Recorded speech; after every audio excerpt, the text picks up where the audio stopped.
जय शंकर। श्री स्वामी समर्थ। मैं कैलाश का रहने वाला, मेरा नाम है शंकर।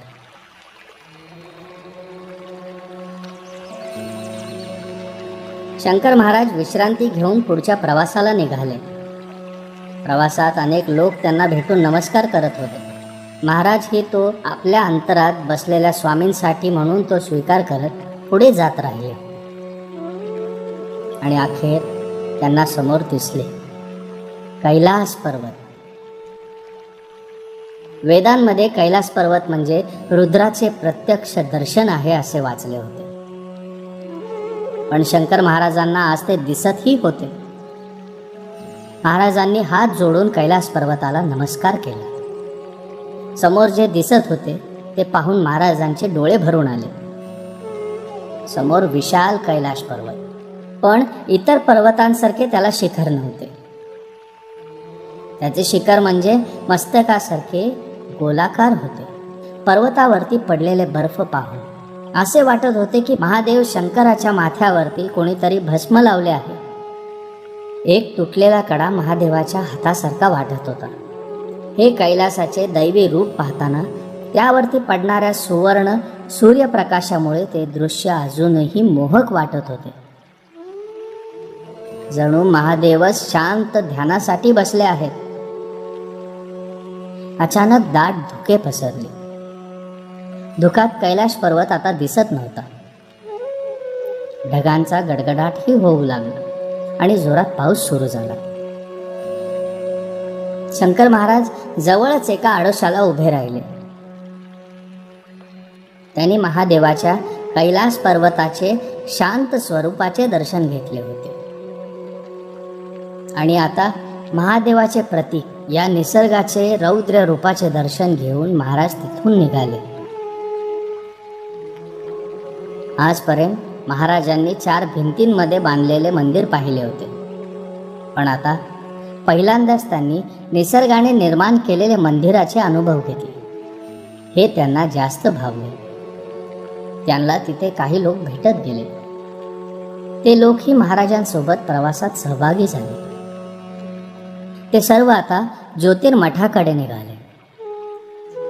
चालत चालत महाराजांना असे वाटत होते की आपण इथलेच रहिवासी आहोत।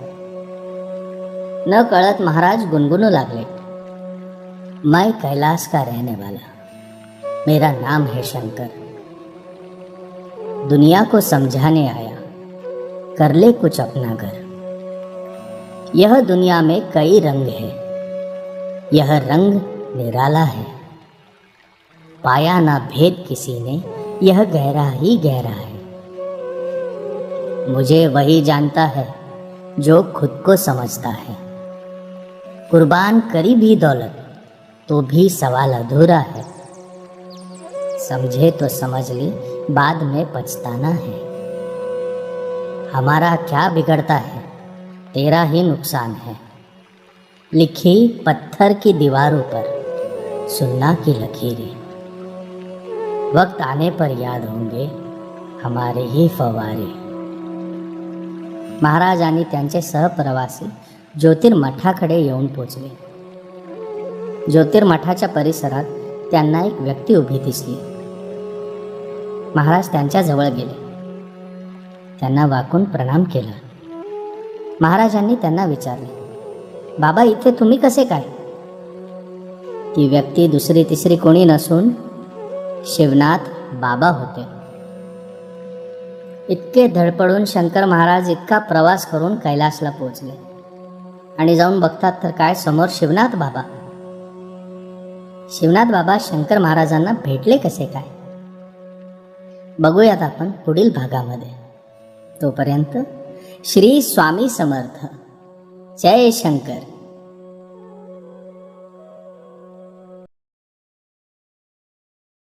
श्री स्वामी समर्थ। श्री स्वामी समर्थ। श्री स्वामी समर्थ। श्री स्वामी समर्थ। श्री स्वामी समर्थ. श्री स्वामी समर्थ. श्री स्वामी समर्थ. श्री स्वामी समर्थ.